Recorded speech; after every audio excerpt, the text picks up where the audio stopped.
Hello friends, so welcome back to our channel. तो friends, आज है हमारा रैपिड फायर राउंड और आज के लेक्चर में हम डिस्कस करने वाले हैं best questions of JEE Mains and JEE Advance on the topic alternating current.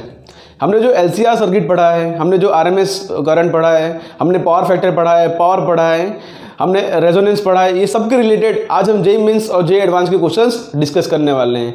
तो पेन पेपर लेके बैठ जाओ, क्वेश्चन शायद इसको पॉज करके ट्राई करो और उसके बाद ही रिज्यूम करके उसका सॉल्यूशन देखना। तो इतने इन्फॉर्मेशन के साथ शुरू करते हैं अपना लेक्चर।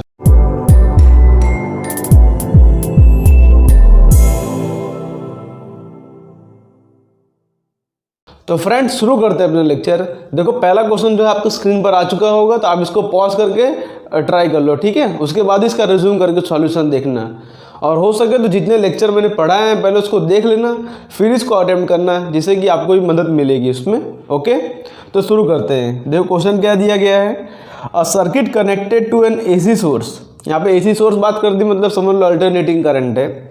ईएमएफ दिया है हमको E equal to E not sine omega T. Okay, sine 100t दिया, मीन्स ओमेगा की वैल्यू यहाँ पे क्या है, ओमेगा की वैल्यू है 100। Clear. T second, phase difference of 5/4 between EMF and current. अब यहाँ पे π/4 का जो है फेज डिफरेंस है करंट और वोल्टेज के बीच में। अब हमने बताया कि हम यहाँ पर रेफरेंस पॉइंट लेते हैं अपने करंट को, और जो VR होता है in the face of current होता है, VL एक्जैक्टली 90 डिग्री पर होता है और VC नीचे, मतलब उससे लैग करता है 90 डिग्री पे, ठीक है। तो हम चेक करते हैं कौन सा ऑप्शन अपना मैच करता है। RL और RC सर्किट की बात की है, डेफिनेटली भाई RL और RC सर्किट में से एक होगा, बिकॉज सर्किट में अगर रजिस्टर होगा ही नहीं तो डेफिनेटली करंट और वोल्टेज बीच में π/2 एंगल होगा। खाली इंडक्टर होता तो π/2, खाली कैपेसिटर होता तो भी π/2, इसलिए रजिस्टर होना जरूरी है। तो RL आधे सर्किट में होगा।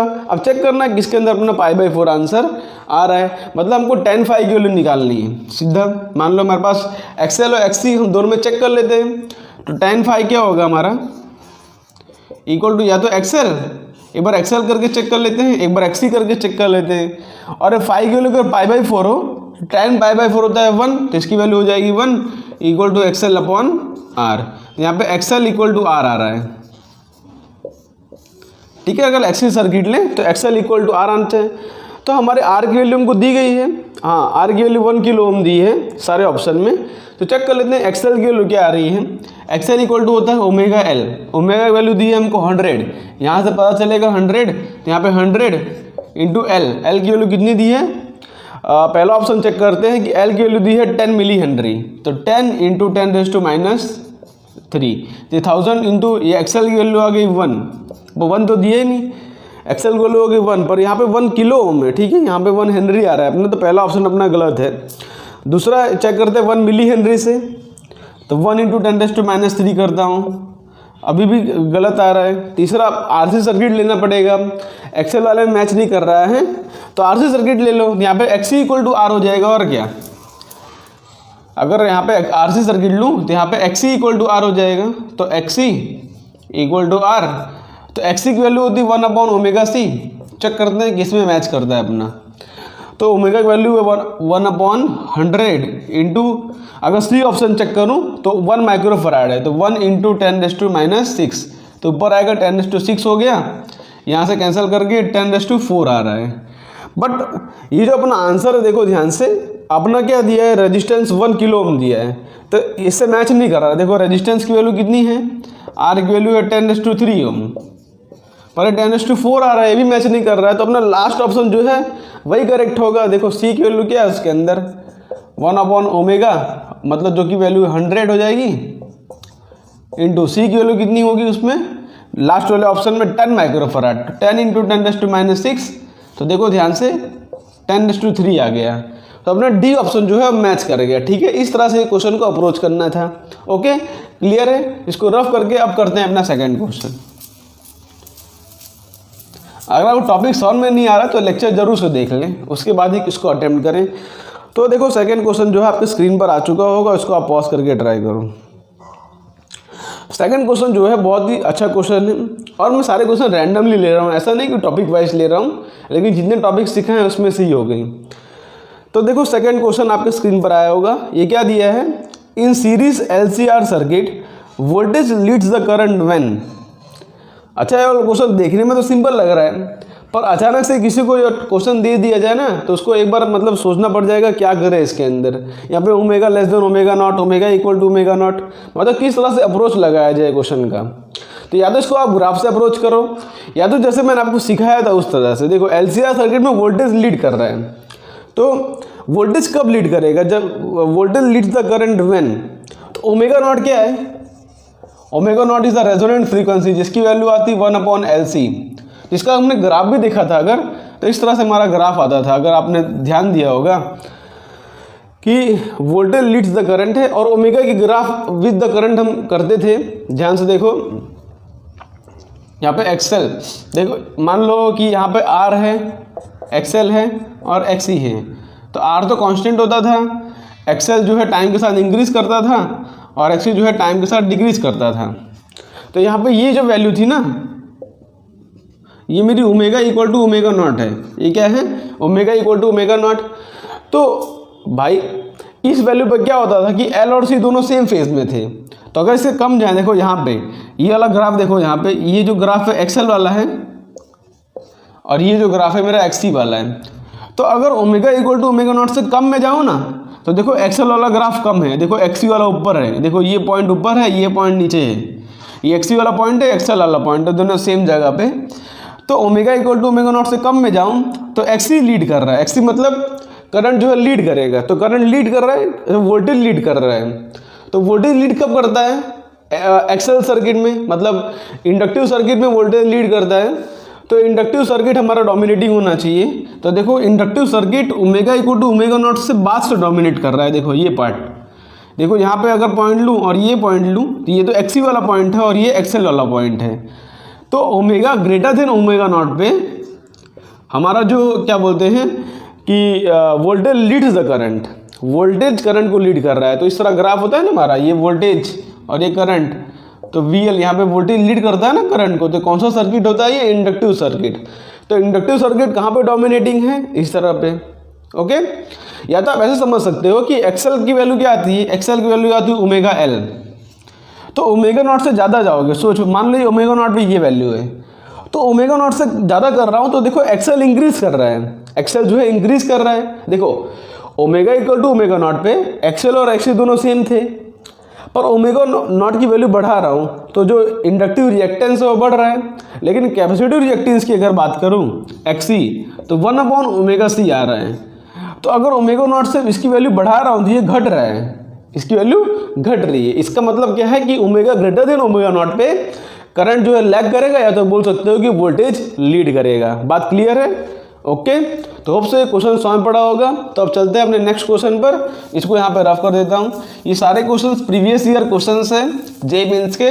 स्टार्टिंग में भी जेईई मेंस के ले रहे हैं, जब ये लेक्चर आगे बढ़ेगा उससे हम जेईई एडवांस के क्वेश्चन भी लेके आएंगे। ओके, तो देखो थर्ड क्वेश्चन आपके स्क्रीन पर आ चुका होगा, उसको आप पॉज करके ट्राई करो।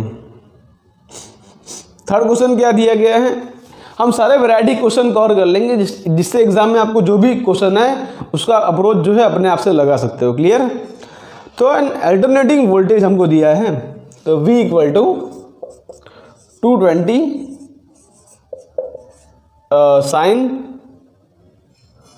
100 पाई टी। यहाँ पे ये होगी हमारी ओमेगा की value. Clear? Purely resistive load, alternating voltage applied to purely resistive load of 50 ohm. यहाँ पे रेजिस्टेंस की वैल्यू दी है हमको 50 ओम। और क्या दिया है, the time taken for the current to rise from half of the peak value to the peak value. अब देखो क्वेश्चन को किस तरह से अप्रोच करेंगे हम। हमारे पास मान लो एक करंट का ग्राफ है, करंट और वोल्टेज का ग्राफ है। अब भाई यहाँ पे हमको प्योरली रेजिस्टिव सर्किट दिया है, मतलब जो वोल्टेज का ग्राफ होगा वही करंट का ग्राफ होगा। तो वोल्टेज ग्राफ देखो V not sine omega T है। ठीक है, मतलब मान लो जो वोल्टेज ग्राफ है वही करंट का ग्राफ होगा। बात क्लियर? मतलब दोनों सेम फेज में होंगे, इन शॉर्ट ऐसा समझ सकते हो, क्योंकि प्योरली रेजिस्टिव सर्किट है। अब क्या बोला है, मतलब अगर ये वोल्टेज ग्राफ है, तो अगर मैं करंट का इक्वेशन लिखना चाहूँ तो I equal to V/R mean 220/50, और फेज तो सेम ही रहेगा ना, बिकॉज प्योरली रेजिस्टिव सर्किट है। बात क्लियर है? इसकी वैल्यू कुछ आ रही है यहाँ पे, उससे हमको कोई लेना देना भी नहीं है। 4.5 आ रही है, 5 4 20, ओके ओके, 5 4 20 मतलब 4.4 ऐसा कुछ आ रही है। और उससे हमको काम नहीं, हमको काम क्या है, पूछा क्या गया है कि the time taken by current from rise from half of the peak value. Half of the peak value मतलब जब करंट वैल्यू I0/2 हो जाए, मतलब यहाँ से इनिशियल ये है और फाइनल I0 बन जाना चाहिए। मतलब यहाँ से लेके यहाँ तक I0/2 से लेके I तक जाने में ये टाइम कितना लग रहा है, मतलब इतने टाइम कितना लग रहा है हमको देखना है। ठीक है, हमको टाइम निकालना पड़ेगा। तो पहले इसका टाइम पीरियड निकाल लेते हैं हम। तो हमको ओमेगा की वैल्यू दी है यहाँ पे, क्या दी है हमको, देखो इसका 2-3 तरीके से इसको सिखाऊंगा। पहला तरीका क्या है कि टाइम पीरियड निकाल लो। टाइम पीरियड क्या है हमारे पास, ओमेगा की वैल्यू हमको दी है 100 पाई। ओमेगा की वैल्यू कितनी दी है हमको, 100 पाई।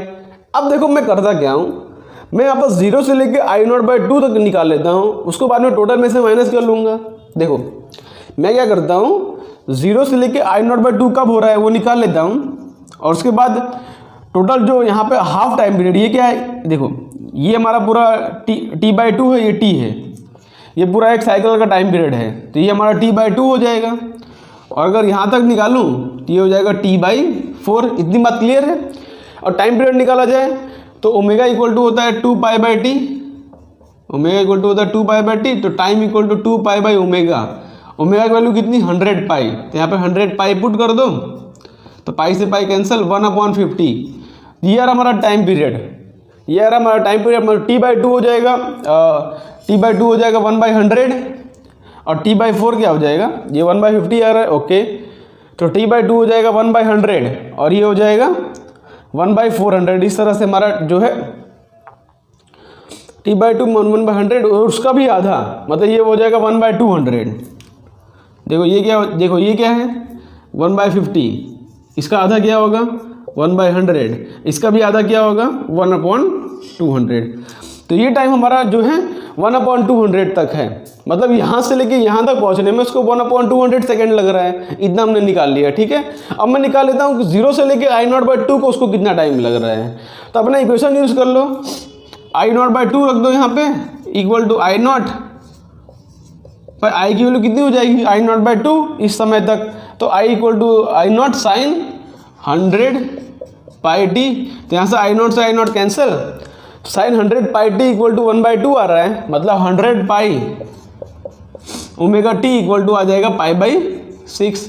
1/2 कब होता है, साइन π/6 पे तो होता है, तो यहाँ से π/6 ये कैंसिल, तो t इक्वल टू क्या आ रहा है, अच्छा π/6 आ रहा है, हाँ। तो t इक्वल टू आ रहा है 1/600, 1/600 सेकेंड आ रहा है ना।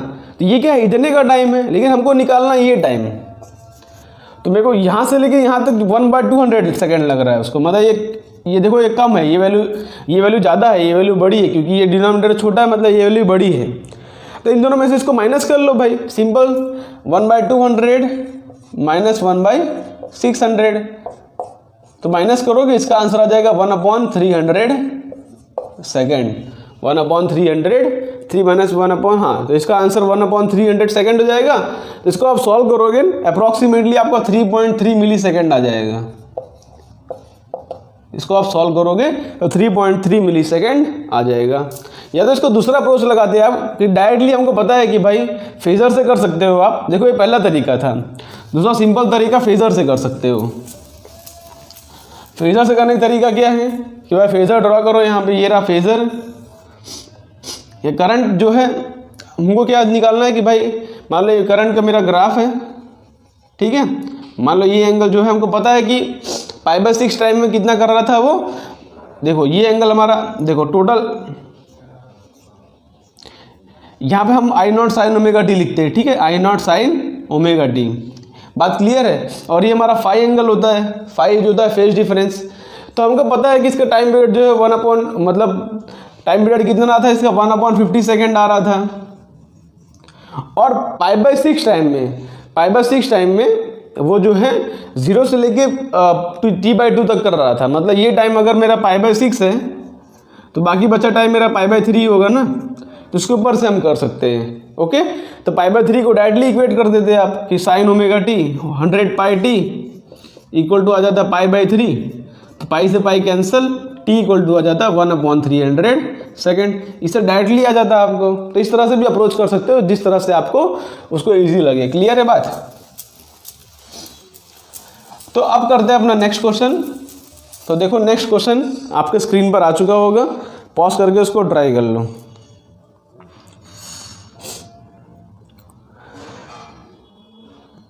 देखो नेक्स्ट क्वेश्चन जो है बहुत ही अच्छा क्वेश्चन है, इसको आप ट्राई करो। देखो आपके स्क्रीन पर आया होगा, क्या दिया है क्वेश्चन के अंदर। यहाँ पर हमको इस तरह से सर्किट दी है, यहाँ पर एक कैपेसिटर दिया है और ये रजिस्टर दिया है। ओके, और यहाँ पर दिया है इंडक्टर और एक रजिस्टर दिया है। मतलब दो तरह की सर्किट की मिक्सिंग की है यहाँ पे, LC circuit sorry RC circuit और आरएल सर्किट की मिक्सिंग की है। और इसमें जो करंट जा रहा है वो I1 है हमारा, और इसमें जो करंट जा रहा है हमारा वो I2 है। चलो बात क्लियर है। ये हमारा R1 है और ये हमारा R2, C और L। उसकी सबकी वैल्यू दी है। C की वैल्यू दी है √3/2, R2 की वैल्यू दी है 20, L की वैल्यू दी है √3/10, R की वैल्यू 20 ओम दी है। ठीक है, और किसकी वैल्यू, और R1 की वैल्यू दी है 10 ओम, इसकी वैल्यू दी है हमको 10 ओम। अब जो है सॉल्व कर लेते हैं भाई। हमको पूछा क्या है क्वेश्चन के अंदर कि the voltage AC source is given by this, the phase difference I1 and I2 is. हमको I1 और I2 बीच में फेज डिफरेंस निकालना है। बट डेफिनेटली दोनों के बीच में फेज डिफरेंस होगा, बिकॉज ये जो I2 है ये RC सर्किट में जा रहा है और ये जो I1 है ये RL सर्किट में जा रहा है, तो दोनों के बीच में फेज डिफरेंस तो होगा ही। तो हम निकाल लेते हैं। फेज डिफरेंस निकालने का तरीका क्या है, ये हमको tan phi निकालेंगे यहाँ से। पहले वाली सर्किट की बात करूँ, अगर RC सर्किट की बात करूँ तो tan phi लिखता हूँ मैं XC/R, ये हमारा फेज डिफरेंस होगा, और XC की वैल्यू होगी 1/ωCR। अब इसको सॉल्व करते हैं। 1/ω, ओमेगा की वैल्यू कैसे लेंगे, देखो हमको वोल्टेज का इक्वेशन दिया है 200√2 sin 100t, मतलब हमारी ओमेगा की वैल्यू है 100, है ना। तो 1/100 इंटू C की वैल्यू कितनी दी है √3/2 इंटू R की वैल्यू कितनी दी है हमको 20 ओम। R की वैल्यू 20 ओम दी है ना, 1/ωCR। ओके, और √3/2 माइक्रोफराड मतलब 10⁶ यहाँ पे आ रहा है ऐसा, और R की वैल्यू दी है 20 ओम।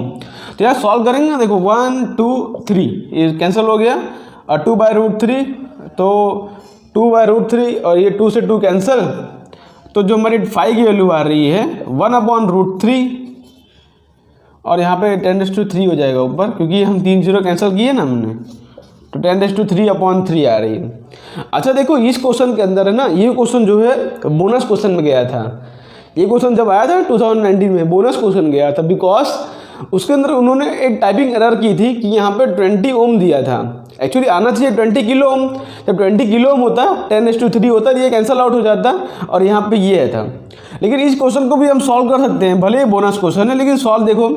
बट tan phi की वैल्यू देखो कुछ बहुत बड़ी आ रही है, 1000/3 मतलब अप्रॉक्सीमेटली कुछ 300 के आसपास कुछ आएगी, है ना, या तो 1000/2 मतलब 500 ऐसे कुछ आसपास आएगी उसकी वैल्यू। तो ये वैल्यू क्या है, बहुत बड़ी है।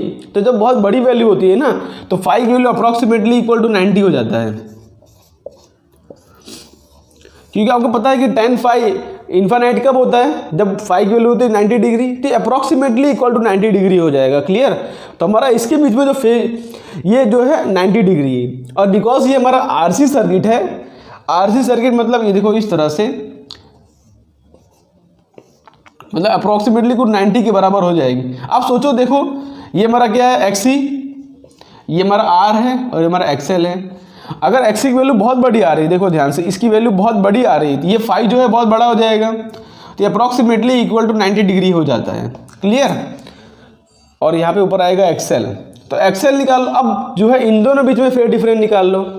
वैसे अगर यहाँ पे 10 किलो ओम दिया होता ना, तो 1/√3 अपने डायरेक्टली यहाँ पे 30 डिग्री आ जाता, लेकिन यहाँ पे बोनस क्वेश्चन था, तो इसका एग्जैक्ट जो करेक्ट आंसर हम निकालते हैं। यहाँ पे 90 डिग्री आ गया, और XL निकाल लो। XL की वैल्यू होगी सॉरी 10 फाई मतलब दूसरे सर्किट के लिए, फॉर RL सर्किट के लिए निकालोगे तो आएगी 10 phi equal to XL upon R। तो XL वैल्यू होगी ओमेगा L, तो ओमेगा इंटू 100, L की वैल्यू कितनी है √3/10 अपॉन रेजिस्टेंस की वैल्यू है 10 ओम। तो ये 10 से 10 कैंसिल, 10 फाई इक्वल टू √3 मतलब फाई इक्वल टू आएगा 60 डिग्री, मतलब ये वैल्यू हमारी मिल गई 60 डिग्री। तो दोनों बीच में फेज डिफरेंस कितना हो जाएगा अप्रॉक्सीमेटली, जो फेज डिफरेंस आ रहा है उसका एग्जैक्ट आंसर है 150 डिग्री। ठीक है, ये करेक्ट आंसर, लेकिन इसमें ऑप्शन में दिया ही नहीं था, ऑप्शन वो आंसर दिया नहीं है। लेकिन एक बार JEE एडवांस में क्वेश्चन आया था तब ये 150 ऑप्शन में दिया था, क्योंकि उसके अंदर इस तरह से उसका अप्रोच लगाना था। लेकिन अगर यहाँ पे 20 किलो ओम दिया होता ना, तब हमारा ये 30 हो जाता और ये 60 हो जाता, ये 30 60 हमारा 90 आंसर आ जाता। लेकिन इसके अंदर वो आंसर नहीं आएगा। ओके, क्लियर है, अपने को कॉन्सेप्ट चलना है। ओके, तो इसको रफ करके अब करते हैं अपना सेकंड लास्ट नेक्स्ट क्वेश्चन।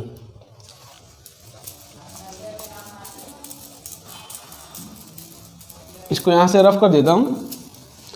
तो देखो नेक्स्ट क्वेश्चन आपके स्क्रीन पर आया होगा, उसको आप पॉज करके एक बार ट्राई कर लो।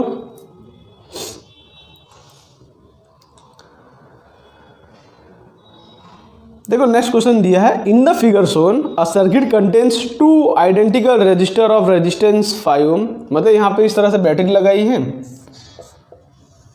ओके, अब देखो यहाँ पे AC सोर्स नहीं लगाया है, DC सोर्स ही लगाया है। तो और ये ऑलमोस्ट ये जो कॉन्सेप्ट है चैप्टर नंबर 6 का हमने पढ़ा था, RL सर्किट है ना, उसके अंदर ये कॉन्सेप्ट सीखा था हमने।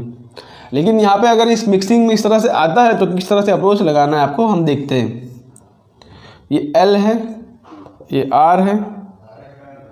ओके, और हमको दिया है, हमको ये 15 वोल्ट दिया है हमको, और L की वैल्यू 2 मिली हेनरी दी है, मतलब इसकी वैल्यू दी है 2 मिली हेनरी, और रेजिस्टेंस की वैल्यू दी है 5 ओम, यहाँ पर भी 5 ओम। तो देखो किस तरह से अप्रोच करेंगे क्वेश्चन। पूछा गया है what will be the current through the battery long time after the switch is closed. अच्छा, इसके मैंने कॉन्सेप्ट सिखाया था आपको।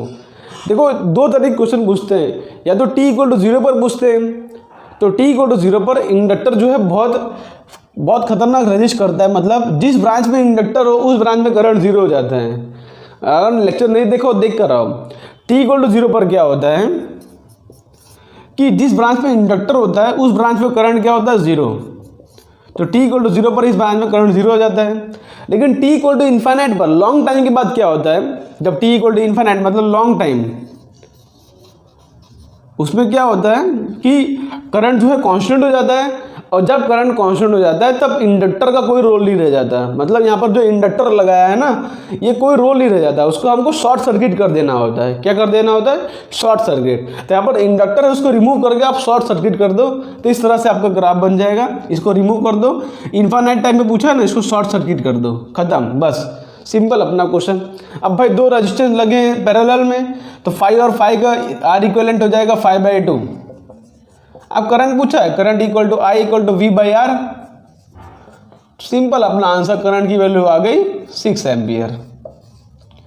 अब बाई चांस t = 0 पर पूछा होता तो यहाँ पर हम क्या करते हैं, जो जिस मतलब रीच ब्रांच में इंडक्टर लगा है उसको हम ब्रेक कर देते हैं, मतलब उसको हम खोल देते हैं यहाँ पर। मतलब यहाँ पे करंट जाता ही नहीं, बिल्कुल ही नहीं जाता।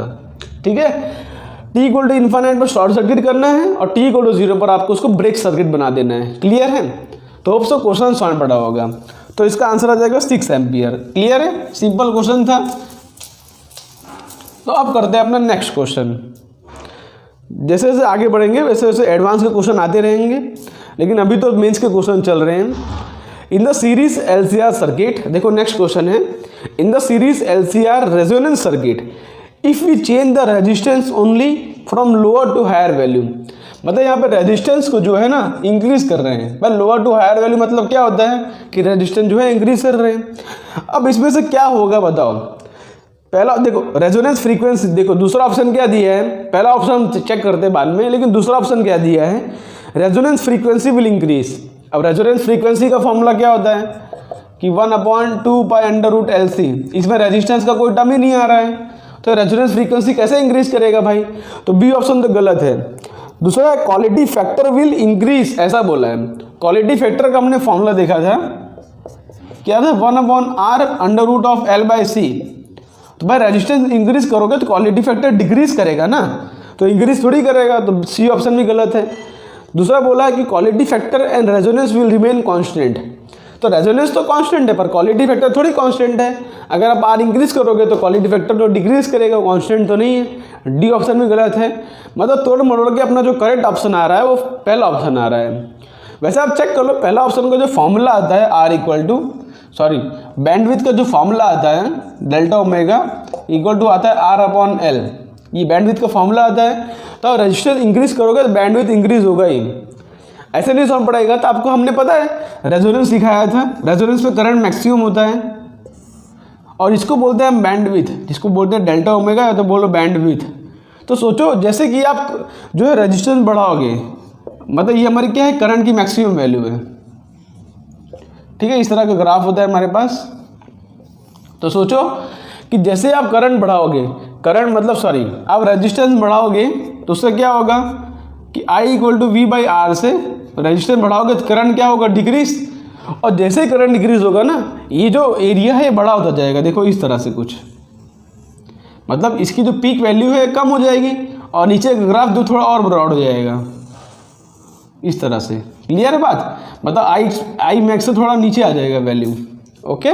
और रेजिस्टेंस बढ़ाओगे तो और नीचे आ जाएगा। तो देखो नीचे की वैल्यू, देखो ये जो वैल्यू है, ये गैप ये इंक्रीज करता जा रहा है। इस तरह से हम बोलते हैं कि बैंडविड्थ इसके अंदर क्या करेगा, इंक्रीज करेगा, ठीक है। तो इस क्वेश्चन को रफ करके अब करते हैं अपना नेक्स्ट क्वेश्चन। तो उसको क्वेश्चन आपको सॉल्व पड़ा होगा। तो देखो नेक्स्ट क्वेश्चन जो है आपके स्क्रीन पर आ चुका होगा। अच्छा, नेक्स्ट क्वेश्चन दिया है कि which voltmeter will give 0 reading at the resonance.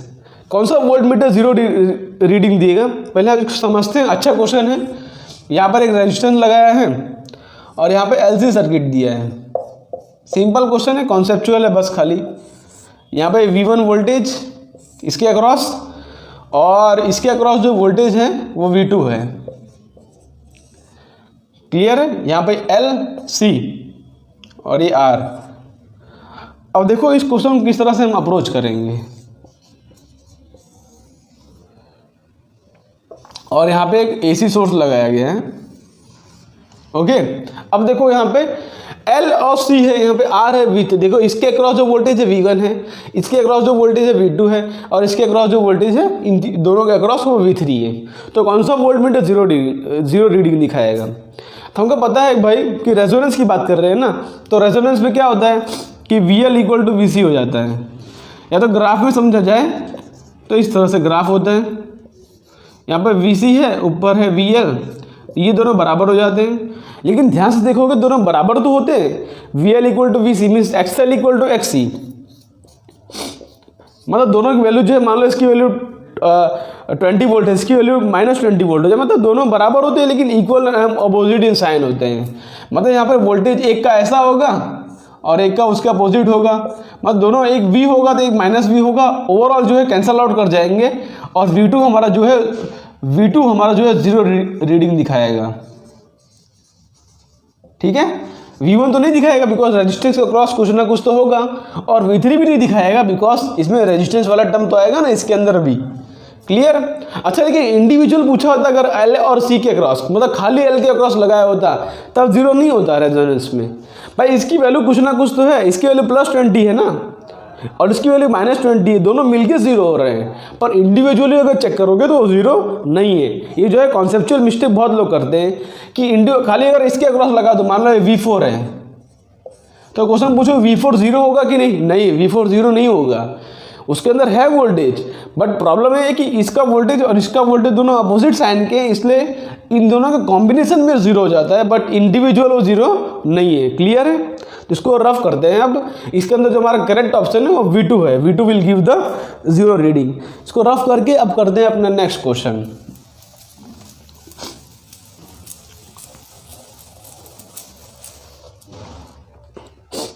Okay,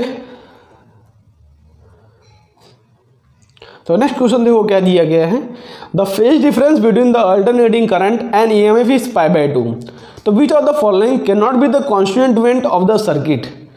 क्या बोल रहे हैं कि EMF और करंट, मतलब ये हमारा करंट है और हमारा वोल्टेज है, इन दोनों बीच में फेज डिफरेंस जो है वो π/2 का है। तो कौन सा इसमें से ग्राफ नहीं हो सकता? आरएल सर्किट हो सकता है क्या भाई? जिस भी सर्किट में अगर देखो आरएल सर्किट होगा तो क्या होगा, ऊपर आएगा VL और नीचे यहाँ पे आएगा VR, तो यहाँ पे इसका V नेट निकलेगा, तो इसके बीच में फेज डिफरेंस π/2 तो नहीं हो सकता। इसकी वैल्यू हमेशा जो है ये π/2 चाहता है, ये 0 डिग्री चाहता है, तो कहीं बीच में आता है tan phi। और दूसरा देखिए C अलोन, हाँ C अलोन होगा तो π/2 हो सकता है। देखो यहाँ पे ये VC होगा नीचे और ये R, तो देखो π/2 हो गया, ठीक है, ये सॉरी ये करंट, तो करंट और वोल्टेज बीच में π/2 हो गया, क्लियर। और अगर L अलोन होगा तो ऊपर हो जाएगा π/2 बाई VL हो गया, अभी भी π/2 हो गया। ये LC होगा तो भी π/2 हो सकता है। देखो ये VL और VC है, दोनों में से जो बड़ा होगा, मान लो VL बड़ा है तो VL माइनस VC आएगा, लेकिन फेज डिफरेंस तो करंट और वोल्टेज बीच में π/2 ही है ना। मतलब सिंपल, अगर रेजिस्टेंस सर्किट में आता है, मतलब रेजिस्टेंस सर्किट में आता है तो करंट और वोल्टेज बीच में फेज डिफरेंस π/2 नहीं हो सकता। वो कुछ ना कुछ फेज डिफरेंस को कम कर देता है। वो चाहता है कि हम करंट और जो है वोल्टेज दोनों अलाइंड रहे, और इंडक्टर क्या चाहता है कि करंट और वोल्टेज बीच में फेज डिफरेंस π/2 मेंटेन रहे। लेकिन ओवरऑल दोनों का कॉम्बिनेशन होता है और वेक्टर सम होता है, और उन दोनों का रिजल्टेंट उसके बीच में से आता है, लेकिन जो कि π/2 के इक्वल नहीं होता, π/2 से हमेशा कम ही होगा, क्लियर है ना बात। तो रेजिस्टेंस सर्किट में नहीं हो सकता, तो अपना ए ऑप्शन जो है वो करेक्ट है कि आरएल सर्किट में फेज डिफरेंस π/2 नहीं हो सकता। बात क्लियर? इसको रफ करके करते हैं अपना नेक्स्ट क्वेश्चन। तो इसका आंसर हो जाएगा ए ऑप्शन, ओके। तो देखो नेक्स्ट क्वेश्चन जो है आपके स्क्रीन पर आ चुका होगा।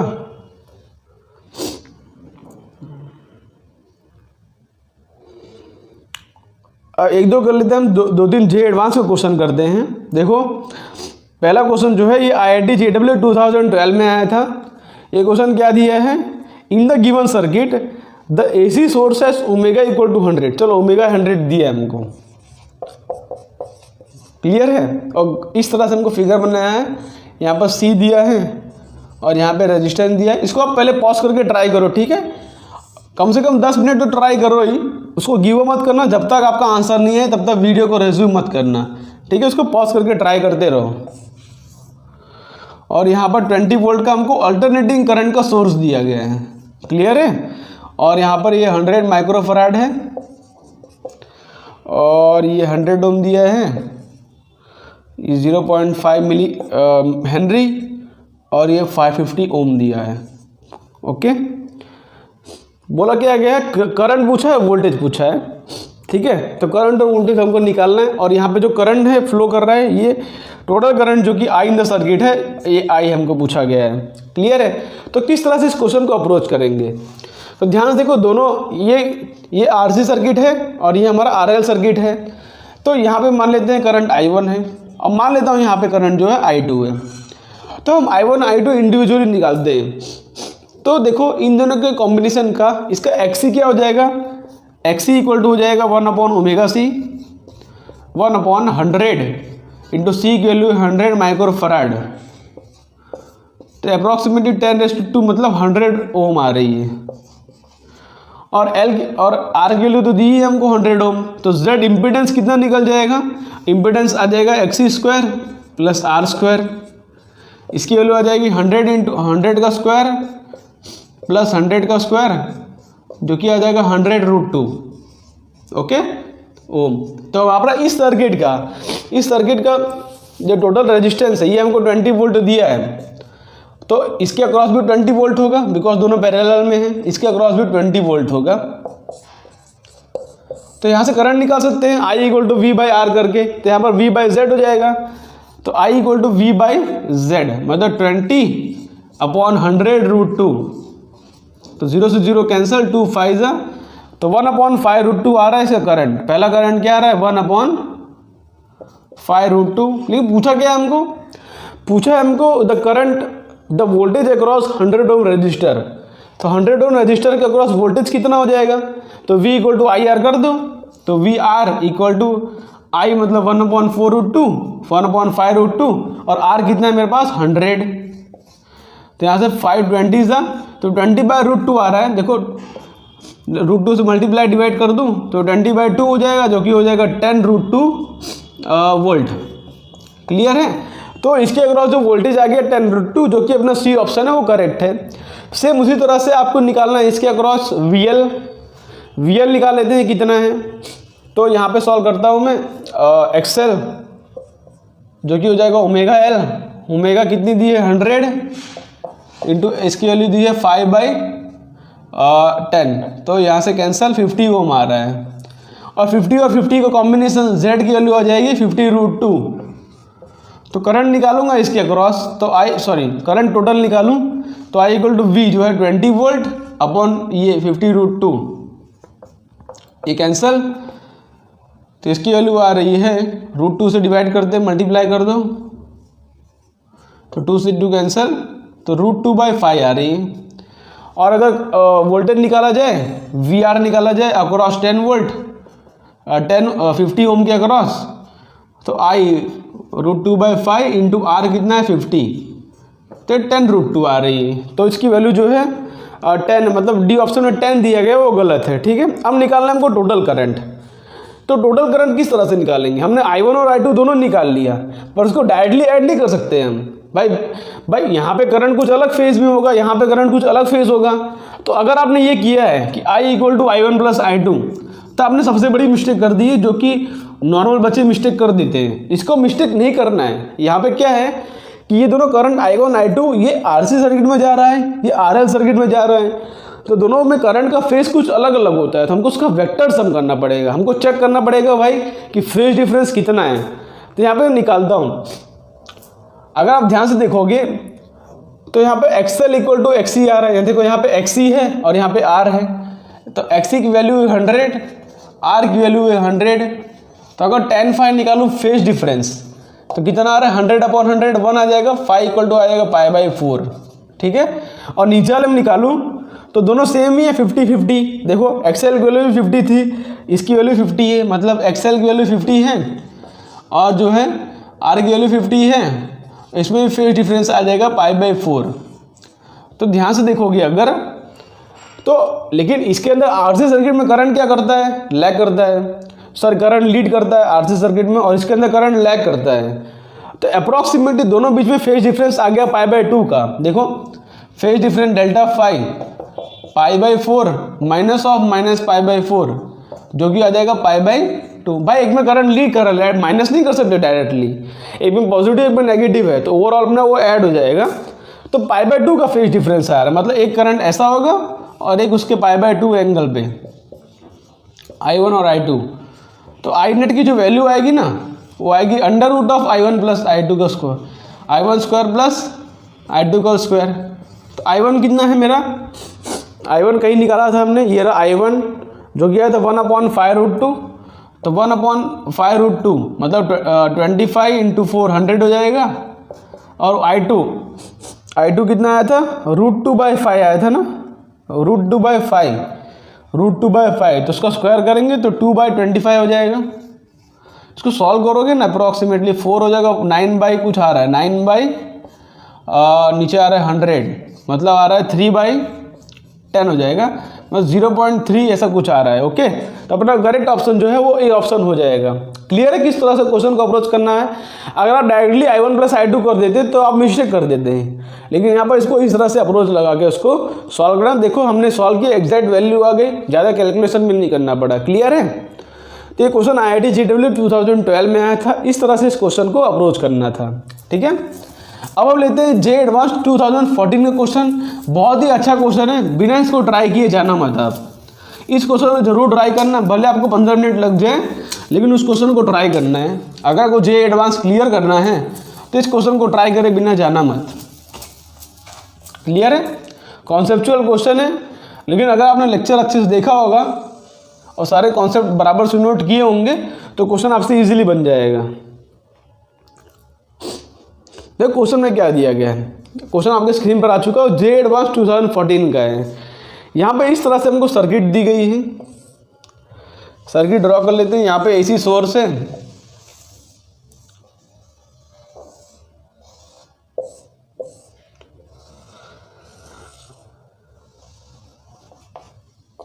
ओके, और इस तरह से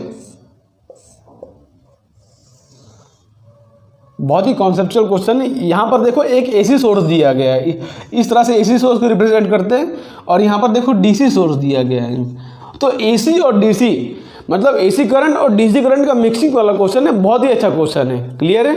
और यहाँ पर R इक्वल टू 10 ओम, और ये हमको दिया है 20 माइक्रोफराड, और ये बी पॉइंट है, ए पॉइंट है, डी पॉइंट है। अब क्वेश्चन बोला क्या गया है कि I not equal to 1 ampere दिया है। Okay, at T equal to 0 terminal A in the current shown in the B is connected to B, मतलब पहले यहाँ पे कनेक्टेड है, इस तरह से कनेक्टेड है। Okay, at an alternating current, मतलब आई इक्वल टू दिया है I not cos omega T, और उसमें भी आई नॉट की जो वैल्यू दी है वो हमको दी गई है 1 एम्पियर, और यहाँ पे करंट का डायरेक्शन इस तरह से बताया गया है। क्लियर है। और क्या बोला, ओमेगा इक्वल टू 500 दिया है, मतलब ओमेगा की वैल्यू दी है 500 रेडियंस। ओके, अब at time t equal to 7 pi by omega the key switch from b to d, मतलब की जो b पे लगाया है ना, एक टाइम के बाद इसको b से लेकर d में शिफ्ट कर दिया गया। ठीक है, एक time t equal to 7 pi by 6 omega पर, t इक्वल टू 7 पाई, मतलब कुछ टाइम बाद क्या किया, मतलब करंट यहाँ पे फ्लो कर रहा था अल्टरनेटिंग करंट, कुछ टाइम बाद क्या किया गया, करंट यहाँ पे इस तरह शिफ्ट कर दिया गया। अच्छा, ये अल्टरनेटिंग करंट है, हाँ, इसका डायरेक्शन हर समय चेंज कर रहा होगा, तो किस इंस्टेंट पर पूछा है उसी हिसाब से डिपेंड करेगा इसका डायरेक्शन क्या है। ओके, यहाँ पर ऐसा मान लिया, ऐसा मतलब मान मत लेना कि वही डायरेक्शन है इसके अंदर। ओके, अल्टरनेटिंग करंट है, अल्टरनेटिंग करंट क्या करता है, हर समय अपना डायरेक्शन चेंज करता है। क्लियर है। तो 7 pi by 6 omega from B to D, now onwards only A and D are connected, उसके बाद ए और डी कनेक्टेड रहेंगे, and the battery to charge this if C equal to 20 microfarad, चलो दिया गया है, R is this, identify the current statement, और total charge Q flows from the battery to charge the capacitor, battery में से Q charge flow किया और capacitor को चार्ज किया गया है।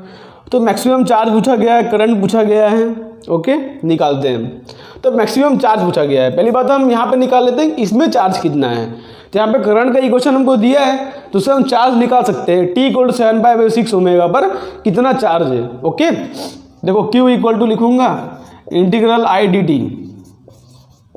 ओके, तो यहाँ पे इंटीग्रेट करूँगा तो हो जाएगा आई नॉट तो बाहर कॉन्स्टेंट, कॉस ओमेगा टी का integration minus sine omega T upon omega, और इसको इंटीग्रेट करेंगे 0 से लेके 7 पाई बाई 6 ओमेगा तक, साइन 0 तो 0 और sine 7 pi by 6 omega check करो, माइनस आई नॉट कॉस का साइन होता है, तो साइन यहाँ पे माइनस नहीं आएगा, साइन ओमेगा टी, और यहाँ पे आ गया ओमेगा, और साइन 7 पाई बाई 6 ओमेगा क्या होता है, पाई प्लस पाई बाई 6, यही तो होगा, पाई प्लस पाई बाई 6। तो और आई नॉट की वैल्यू 1 तो हमको दी गई है, ओमेगा टी की वैल्यू दी है 7 पाई बाई 6 ओमेगा, मतलब यहाँ पे टी की वैल्यू पुट करूँ 7 पाई बाई 6 ओमेगा, ओमेगा से omega cancel, sine 7 pi by 6 क्या होता है, साइन 7 पाई बाई 6 होता है पाई प्लस पाई बाई 6, मतलब थर्ड क्वाड्रेंट में पाई प्लस पाई बाई 6, और थर्ड क्वाड्रेंट में साइन होता है नेगेटिव, मतलब इसकी वैल्यू आ जाएगी -1/2। क्लियर है। साइन पाई बाई 6 तो 1/2, लेकिन पाई प्लस पाई बाई 6 से थर्ड क्वाड्रेंट में तो -1/2 हो जाएगा। तो यहाँ पर आ जाएगा minus I naught by omega into 1/2। अब आई नॉट की वैल्यू हमको दी है 1 एम्पियर, तो पुट कर दो तो आ जाएगा -1 अपॉन, और ओमेगा की वैल्यू हमको दी है 500, तो 1/500 इंटू 2, 1/1000 आ रहा है, मतलब आ जाएगा -1 मिली कूलम, -1 मिली कूलम चार्ज है ना, तो -1 मिली कूलम आ रहा है। लेकिन ये मैक्सिमम चार्ज नहीं है, ये मैक्सिमम चार्ज नहीं है, ये तो t equal to 7 pi by 6 omega पर चार्ज है, मैक्सिमम चार्ज तो ये नहीं है, मैक्सिमम चार्ज तो ये है आई नॉट बाई ओमेगा, तो Q मैक्स ये है आई नॉट जो कि है 1, ओमेगा है 500, तो माइनस मतलब -0.2 मिली कूलम इसकी, ये मैक्सिमम चार्ज है इसकी। क्लियर है। यहाँ पर ओके 1/500 0.2, हाँ ये, लेकिन ये जो है 2 मिली कूलम, सॉरी 2, तो ये इसका मैक्सिमम चार्ज है, लेकिन ये मैक्सिमम चार्ज नहीं है। तो अपना जो ऑप्शन देखें उसके अंदर तो अपना जो पहला ऑप्शन है वो तो गलत है, बिकॉज उसमें दिया है कि मैक्सिमम चार्ज 1 × 10⁻³ कूलम में, लेकिन ये तो अपना मैक्सिमम चार्ज नहीं, मैक्सिमम चार्ज तो 2 मिली कूलम है। तो पहला ऑप्शन जो है, सॉरी पहला ऑप्शन तो गलत है। दूसरा option, the current in the left part of the circuit just before 7π/6 is clockwise. तो ध्यान से देखो हमारी वैल्यू क्या आ रही है, मतलब देखो ये -1 कूलम आ रही है, मतलब करंट इस तरह से फ्लो कर रहा होगा ना, ये माइनस वाला चार्ज होगा। देखो ध्यान से करंट की वैल्यू क्या आ रही है, -1 मिली कूलम आ रही है, मतलब ये हमारा नेगेटिव होगा और ये हमारा पॉजिटिव होगा। बात क्लियर, डायरेक्शन देखो ध्यान से। चार्ज की वैल्यू क्या आ रही है, -1 मिली कूलम, मतलब ये नेगेटिव और ये पॉजिटिव, मतलब कुछ ध्यान से देखोगे ना, करंट कुछ इस तरह से फ्लो कर रहा होगा सर्किट में उस समय, उस इंस्टेंट पर जो करंट होगा सर्किट में पॉजिटिव से नेगेटिव इस तरह से फ्लो कर रहा होगा, जो कि होगा एंटी क्लॉकवाइज। बट यहाँ पे दिया है क्लॉकवाइज, मतलब बी ऑप्शन भी अपना गलत है। देखो ध्यान से भाई, नेगेटिव चार्ज है, हमने डायरेक्शन ये मानना है, मतलब ये चार्ज हमारा नेगेटिव है और ये चार्ज हमारा पॉजिटिव है। बात क्लियर है। तो करंट जो -1 मिली कूलम का है उस समय t = 7π/6 ओमेगा पर करंट क्लॉकवाइज ना होके एंटी क्लॉकवाइज होगा। देखो ध्यान से, पॉजिटिव से नेगेटिव करंट जो है एंटी क्लॉकवाइज होगा, बिकॉज करंट हाई पोटेंशियल से लो पोटेंशियल फ्लो करता है ना, तो पॉजिटिव से नेगेटिव। क्लियर है। तो बी ऑप्शन अपना गलत है क्योंकि क्लॉकवाइज दिया है। अब सी ऑप्शन चेक करते हैं। Immediately after A is connected to D the current in the R is 10 ampere. हम चेक कर लेते हैं भाई। अच्छा, डी ऑप्शन जो अपना सही है कि क्यू जो है मैक्सिमम चार्ज जो है सर्किट का वो 2 मिली कूलम है, 2 × 10⁻³ वो सही है। लेकिन सी ऑप्शन चेक करते हैं कि immediately after A is connected to D the current in the circuit is 10 ampere. तब चेक कर लेते हैं भाई, निकाल लेते हैं। यहाँ पे हम किरचॉफ लॉ लगाते हैं, इसको इससे कनेक्ट कर दूंगा और उसके बाद हम लगा लेंगे किरचॉफ लॉ। तो चेक करते हैं, देखो किस तरह से होगा इसको। तो immediately after A is connected to D, अब इस सर्किट में लगाएंगे हम किरचॉफ लॉ। तो किसी पॉइंट से शुरू करता हूँ, मान लो इस पॉइंट से मैं शुरू कर देता हूँ। तो यहाँ से पॉजिटिव से नेगेटिव किरचॉफ लॉ लगाने के लिए क्या करते हैं, देखो इस तरह सर्किट में मूव कर रहा हूँ मैं, हमको निकाल लेते हैं पोटेंशियल क्या होगा। सर्किट मूव करते हैं, देखो पॉजिटिव से नेगेटिव तो आएगा नेगेटिव Q/C। देखो वोल्टेज अक्रॉस कैपेसिटर क्या होता है, Q/C। चार्ज कितना है, चार्ज है अपना उस समय 7π/6 ओमेगा पर 1 मिली कूलम, जो कि है 1/Q/C। C है 20 माइक्रोफैराड, 20 × 10⁻⁶। और फिर यहाँ से देखो पॉजिटिव से नेगेटिव, तो नेगेटिव -50 इक्वल टू आएगा IR, इक्वल टू आएगा IR। I कितना है मेरे पास, करंट हमको निकालना है, और रेजिस्टेंस कितना है हमको 10 ओम दिया गया है। क्लियर है बात। अच्छा, यहाँ पे 1 मिली कूलम था ना, तो यहाँ पे 1 मिली कूलम कर देते हैं, तो 10⁻³ × 10⁻⁶ हो जाएगा। तो यहाँ से ये 10⁻³ हो जाएगा, तो 10,000/20 मतलब 500/10 50 आ रहा है। तो -50 इक्वल टू आ रहा है I × 10, तो -100/10। और करंट की वैल्यू इन शॉर्ट आ रही है अपने 10 एम्पियर। करंट की वैल्यू कितनी आ रही है, 10 एम्पियर, बिकॉज यहाँ पे मैग्नीट्यूड ही पूछा है, तो अपना सी ऑप्शन जो है वो करेक्ट है। तो इस क्वेश्चन को इस तरह से अप्रोच करना था। देखो ध्यान से, AC और DC का दोनों मिक्सिंग किया गया था। तो अगर नहीं समझ पड़ा तो एक बार फिर से देख लो किस तरह से हमने अप्रोच किया। ओके, तो इसको रफ करके करते हैं आज का अपना लास्ट क्वेश्चन।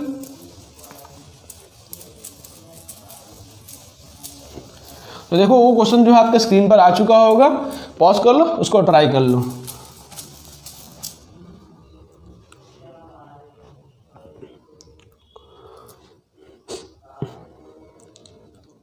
ओके,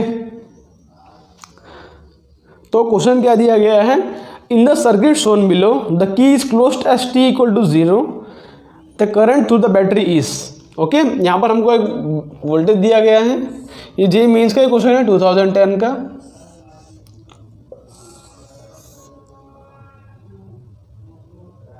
ओके, यहाँ पर दिया गया एक इंडक्टर और यहाँ पर दिया गया एक रजिस्टर और नीचे एक R2 रेजिस्टेंस दिया है हमको।